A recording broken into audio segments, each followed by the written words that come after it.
All right, what in the world is going on with Georgia wide receiver recruiting? That is the question that I've been asked multiple times, whether it's from folks over on Dog Post, where you all should be right now, or just texts from friends saying, hey, what's going on here? Of course, this is coming after Nikar, four-star wide receiver who's been committed to Georgia for, I think, over a year now, decided to decommit, open up his recruitment the other day, coming off of a visit to Athens it was for the South Carolina game.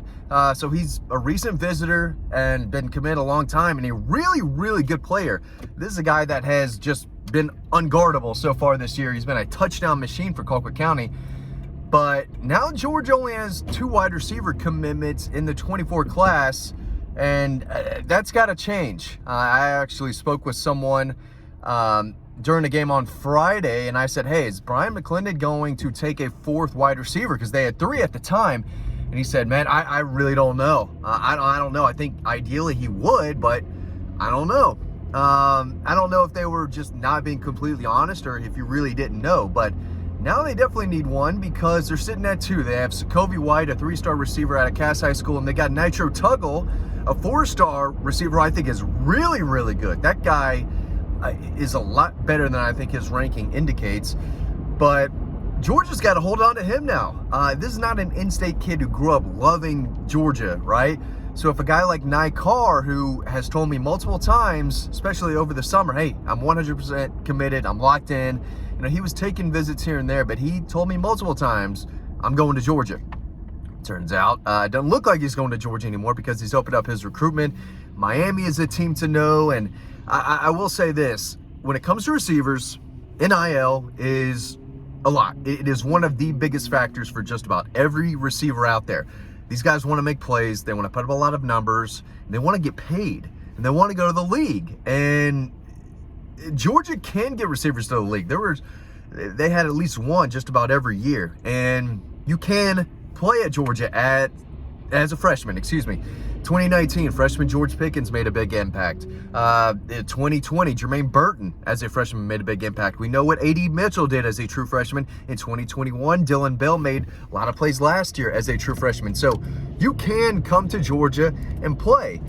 You're probably not going to get over 1,000 receiving yards. You're probably not going to get 10 to 12 touchdowns. As a receiver, Brock Bowers, different animal, one of the best players to ever play for Georgia. So he's a guy who can get you 12 touchdowns in a season, right? But this has been a negative recruiting point when a lot of coaches told these receivers, hey, Georgia's only had 1 receiver go for over 1,000 yards, and it was over 20 years ago, Terrence Edwards, and he barely did it. He barely got over that 1,000-yard mark, and if it weren't for him, no one in Georgia history has gone over 1,000 receiving yards. Receivers don't want to hear that, and there just aren't a lot of guys like Tyler Williams, for an example, who care about winning and care about blocking and know that they're going to be a better player by playing for Brian McClendon in Georgia than they are going to light up the stat sheet. And guys like George Pickens will come through where they're just uber talented and would have gone anywhere at the collegiate level and gone on to play in the NFL, right? They just chose to play at Georgia. But I bet if George Pickens had to do it all over, he'd probably go somewhere else and catches more passes and is used a little bit more than he was at Georgia. Now, they got him the ball often, but it wasn't as often as George Pickens wanted. And you could see that he was frustrated here and there at Georgia because he wanted the ball more. And I get it. He's crazy talented, and the Steelers aren't getting him the ball probably as much as he wants, right? It seems like can be frustrated. A lot of receivers can. And I get it. Nikar wants to catch passes. He wants to make money. And right now, the schools I'm hearing the most about that are just throwing money at these high school kids, basically putting them on a salary like the NFL, putting them on a payroll and say, hey, you're going to get this much money every week, every month for as long as you're here, right? Whether it's 3 or 4 years, whatever. Miami, Florida State, Auburn, South Carolina. Those were 4 schools that I asked a close source about this. Hey, I said, who's going wild with the NIL? I mean, who is just doing whatever it takes to get their program back to where it once was or where they need it to be? That's going out and throwing money at these 5 stars so they don't go to Georgia, right? And so they can get more talent. And he said, Miami, Florida State, Auburn, South Carolina. Those are the teams that are just doing whatever it takes. And I'm not saying that's the only reason Nycard opened up his recruitment, but I think it's a big one. I think it's a big one, and it's a big deal for a lot of kids. So we'll see if he ends up at Miami or Florida State. That's probably an indicator of, hey, you know what? He got an offer, a pretty big, substantial one that Georgia either wasn't or couldn't bring to the table. Georgia wants to do NIL this way. They want to present opportunities to these kids. Say, hey, if you come here, we can help you get this type of NIL opportunity. We can help you do this. We can put you in a position to make this type of money or X amount of money, right?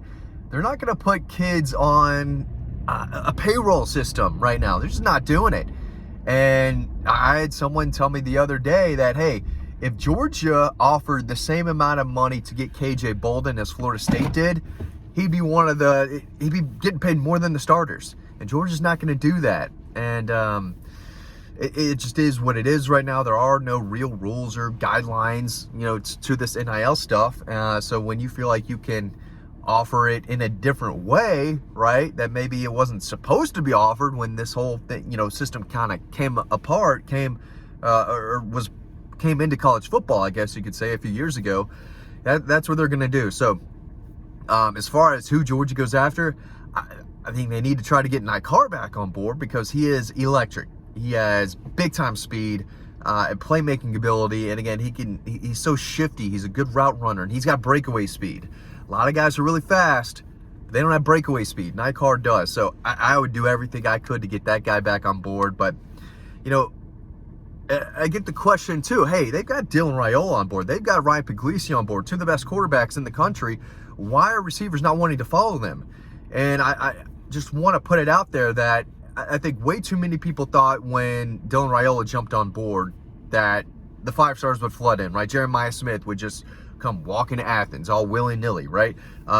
Mike Matthews would jump on board soon. Ryan Wingo would jump on board soon. I knew Ryan Wingo wasn't. I thought it was hilarious that there were, Twitter folks out there saying, well, Ryan Wingo is going to follow Dylan Raiola to Georgia, within the week, within the month, right? That was never going to happen. Mike Matthews never had Georgia leading in his recruitment. Another guy who wants to catch a lot of passes, score a lot of touchdowns, make a lot of money. And I get it. If I were in their position, especially the receiver, because those are the guys that make the flashy plays. And those are the guys that get a lot of attention when things are going well, when they're making big catches, touchdowns. And I just think there are lots of receivers who don't care as much about winning championships and being developed over time compared to getting some money right now, catching a lot of passes, scoring a lot of touchdowns. Maybe you don't win anything, right? Maybe you play for a 7-5, 8-4 team, but you've got close to 100 catches, 1,400 yards. Things are looking great. You're making a lot of plays, big catches down the field, right? Your highlights are great. Win-loss record, not so much, right? But I think most receivers would take the stats and the numbers and the ability to get paid, whether it's early in college or early in the NFL, because you make a lot of plays to possibly be a first-round pick type, than they are at, hey, I'm going to come in and work and block and, let's go win a championship. Receivers aren't thinking that way. That's just how it is. The offensive linemen do, and the defensive linemen do, and, quarterbacks want to win championships.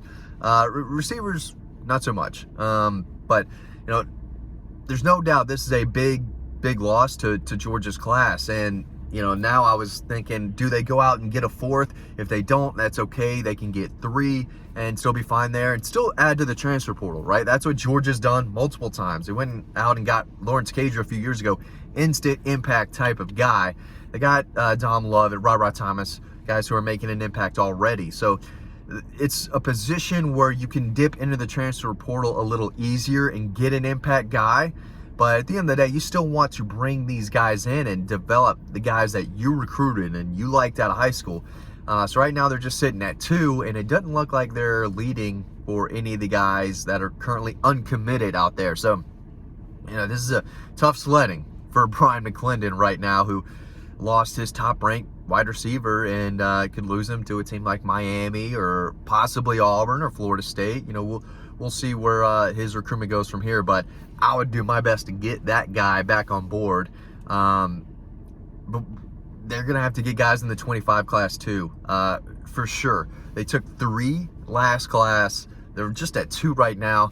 They got to start adding some guys and adding some really, really talented guys as well. So that's basically my overall thoughts on Georgia wide receiver recruitment. It's got to get better. There's no doubt about it. It's got to get better. They got to bring in some dudes sooner than later. Really appreciate y'all watching these videos.